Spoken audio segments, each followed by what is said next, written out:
Irashaimase. Hello and welcome to Fitaurus Kitchen. I'm your host, Chef Fitaurus.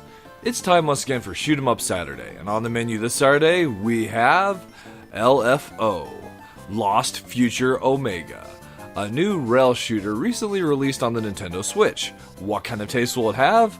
Let's get cooking and find out. From developer Daifuku Future Lab, L.F.O is a music-based rail shooter very much in the vein of titles like Rez. In fact, a lot of the visuals kind of look like it's strongly inspired by that. So we have a few game modes that we can potentially play in. You have two right off the bat. The normal mode, where you'll be playing through the game until you get hit by an enemy bullet, and the Okiraku mode, or Carefree mode. As they go and describe it here, haha, Okiraku mode is great. It isn't even a mosquito bite. So this is basically your invincible mode where you can just enjoy the game, the music, without having to worry about taking damage. And if you either clear normal mode or spend an hour in normal mode, you'll unlock 15 attack mode, which will allow you to go and play through all the game stages, which I'll get to here in just a second, end to end. And you also have the ability to go and change your vibration, since this is kind of a trance techno style musical game. There's the vibration associated with it. You can go low, normal, high, or off. Today we'll be looking at it in normal. When we fire up the game itself, we're taken to the tutorial. And this is one of my first complaints about the title, is the tutorial is not skippable. You encounter it every time you start the game, even if you're starting it in the unlocked mode 15 attack. So that's something they could definitely improve. It does go over our attacks though, so we have the ability to go and move around in a typical rail shooter, corridor shooter type environment. We have our base machine gun, and we also have a homing attack. To use the homing attack, we have to target the enemies in that round reticule in front of us, and we can have up to 8 lock-ons at once. So all of this, though, is used to create music, basically.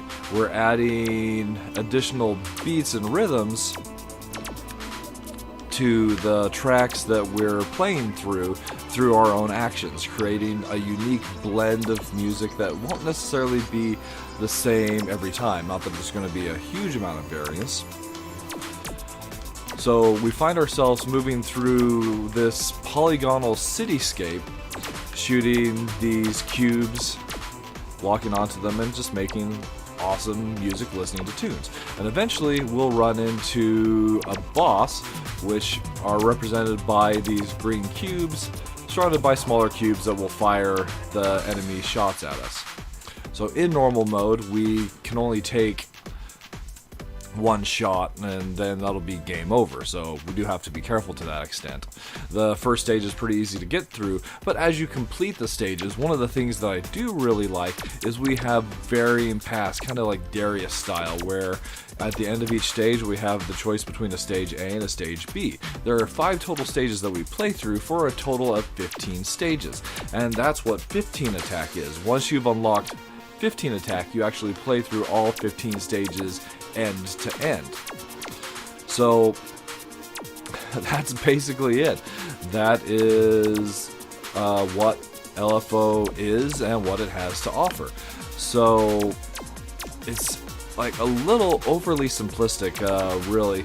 There isn't any variation in enemies or even really the bosses. There is some variation with the smaller squares that they fire the shots out of, but what you see really is what you get. The stages do change around a little bit. You've got some lighting of the background and different polygonal cityscapes that do change, at least in a small way. As far as scoring is concerned, the more you build up your lock-on, the higher scores you'll get from defeating the enemies that way. The machine gun, save for the fact that it's the only weapon that can damage the bosses, isn't really useful otherwise, although it does provide a really nice, quick, rapid-fire beat to the music as well, so there is that. So, getting to the minus flavors, So really the biggest minus flavor that I've got is the fact that you can't skip the tutorial. Having to play through it every single time you fire up the game is really kind of a drag. But in addition to that, there's just not enough variety to what's in the game. When you only have one enemy type and one boss type, that doesn't provide for a whole lot of variation in your playthroughs, even if the music itself is almost enough to keep you bringing back. As far as the plus flavors are concerned, I love shoot 'em ups that have branching paths, even if the game itself is more on the simplistic side. So for me, that is a huge selling point. And then the techno tracks that are in the game itself are really enjoyable.